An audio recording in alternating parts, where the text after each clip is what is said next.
Everyone, तो देखते हैं एक बहुत इम्पॉर्टेंट पोएम जो कि क्लास 10th की है, जिसका नाम है द ट्री।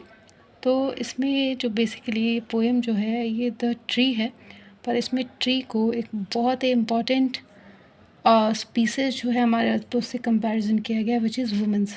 यस, जो मतलब human being as a species, उसके अंदर भी जो कंपैरिजन हमें इसके अंदर देखने को मिलेगा, it is against the patriarchal system और the male dominance that has been given to our males in India since so many times, or you can say all over the world, and about the rights of women. So this has been obviously, this poem The Tree must be written by a feminist। कहने का मतलब है कि ज़रूर जब इस poem को comparison किया गया है औरतों के राइट से, तो ज़रूरी नहीं है, पर यस एक सेंस बन जाता है कि किसी लड़की ने ही बढ़ा चढ़ा के लिखा होगा अपने लिए ना, क्योंकि लड़कियां अक्सर ऑब्वियसली अपने राइट की डिमांड्स करती हुई हमेशा नज़र आई हैं। तो yes you are right, the tree poem को लिखा है एड्रिन रिच, जो कि एक फेमिनिस्ट है।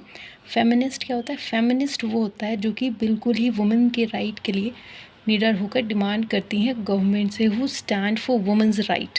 सो that women is known as feminist. तो उसी तरीके से अगर हम बात करें तो जो द ट्री है उसको एड्रिन रिच ने लिखा है। She is a female basically, and उन्होंने ट्री को वुमेन के साथ कंपैरिजन किया है और उसी के हिसाब से अपने पोएम को स्टैंजाज में बांटा हुआ है। तो ये कहती हैं कि कैसे जो इंडोर प्लांट्स है, जो हम घर के अंदर प्लांट्स रखते हैं, अब वक्त आ गया कि उनको हम निकाल के फॉरेस्ट में रखें। क्यों? क्योंकि फॉरेस्ट में जो पेड़ पौधे थे उनको काट काट के ख़त्म कर दिया गया है, और ज़रूरत है कि जो पौधे हमारे घर के अंदर है उनको भी बाहर निकालना ज़रूरी है। उनको भी मौका मिलना चाहिए कि वो फॉरेस्ट एरिया में रह कर देखें कि हाउ इट फील्स।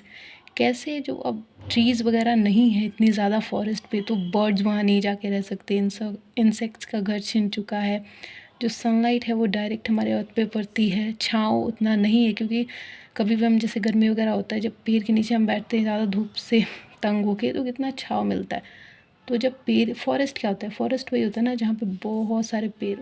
तो वही कह रही हैं एड्रिन रिच कि अब इतनी ट्रीज़ रहे ही नहीं, फॉरेस्ट रहे ही नहीं, इसलिए अब ज़रूरत है कि जो इंडोर प्लांट्स है उसको बाहर निकाला जाए।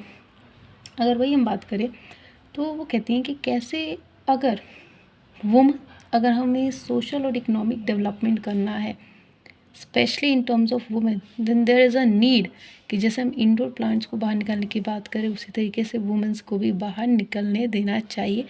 तभी वो सोसाइटल डेवलपमेंट, तभी वो इकोनॉमिक डेवलपमेंट करके दिखा पाएंगी, क्योंकि घर में बैठ के it is impossible to do. और वो कहती हैं कि कैसे जो पेड़ पौधे हैं ना वो इस तरीके से लग रहे हैं जैसे कि किसी पेशेंट को डिस्चार्ज किया गया हो, लाइक अ डिस्चार्ज पेशेंट। कहते हैं कि कैसे जो हमारी सोसाइटी है वो मेल डोमिनेटिंग सोसाइटी, और मेल डोमिनेटिंग सोसाइटीज़ के अंदर वुमेंस का कोई वैल्यू है ही नहीं जितना, बल्कि एक होता है ना कि जितना वो डिज़र्व करती हैं उतना तो राइट्स है ही नहीं, पर मिनिमम भी राइट्स उनको नहीं दिए गए। उनका बस काम क्या है कि घर के अंदर बैठो, खाना वाना बनाओ, बच्चे संभालो, हो गया, उसके आगे कुछ भी नहीं। स्पेशली इन टर्म्स ऑफ अगर एजुकेशन देखा जाए तो बिल्कुल भी वुमेंस को वैल्यू नहीं दी जा रही है। तो एड्रिन रिच इन सब चीज़ों की डिमांड करती हैं by comparing it with women with tree, कि कैसे जैसे एक ट्री बाहर जो रहता है कैसे कितना बड़ा विशाल होता है, कितना मजबूत होता है, सब तूफ़ान वगैरह का सामना करके, सनलाइट का सामना करके, उसी तरीके से ज़रूरत है कि वुमेंस को भी बाहर निकाला जाए, उनको भी हर चीज़ का सामना करवाया जाए, तभी सोशल और इकोनॉमिक डेवलपमेंट देखने को मिलेगा, तभी जो मेल डोमिनेटिंग सोसाइटी है वो चेंज होगी। इसके अलावा जो हमारा ये रूम लेटर है, रूम लेटर समझ रहे होंगे, जाहिर सी बात है कि जो हमारी पोइट हैं एड्रिन रिच, वो अपने रूम में बैठी हुई हैं और वहाँ पे लेटर लिख रही हैं ये।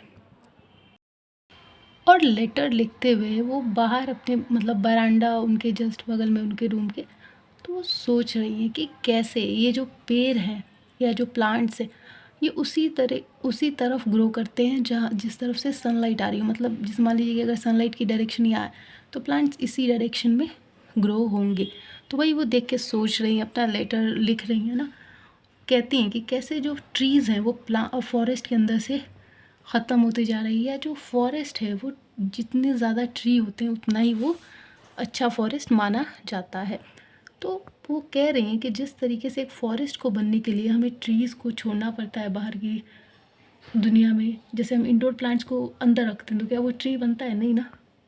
ट्री क्या बनता है? जब किसी पौधे को बाहर छोड़ दिया जाए, जब उसको फ्री छोड़ दिया जाए कि तुम हर एक चीज़ से सामना करो, तब जाके वो ट्री बनता है। तो उसी तरीके से हमारी पॉइंट कहती है कि वुमेंस को भी फ्रीडम, लिबर्टी देना बहुत ज़रूरी है, ताकि वो अपनी मर्ज़ी से अपने लिए काम कर सके, अपने हक के लिए काम कर सके, and they get what they really deserve.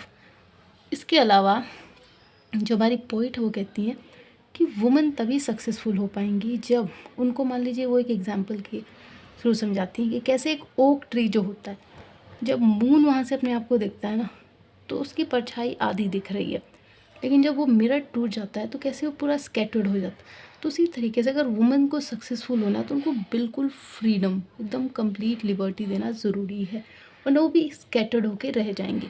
इसके अलावा जो हमारी ये पोइट है एड्रिन रिच, उन्होंने एक और भी बहुत अच्छी पोएम लिखी है जिसका नाम है एंड जेनिफर टाइगर, जो कि आपको क्लास 12th में आएगी। बहुत अच्छी पोएम है।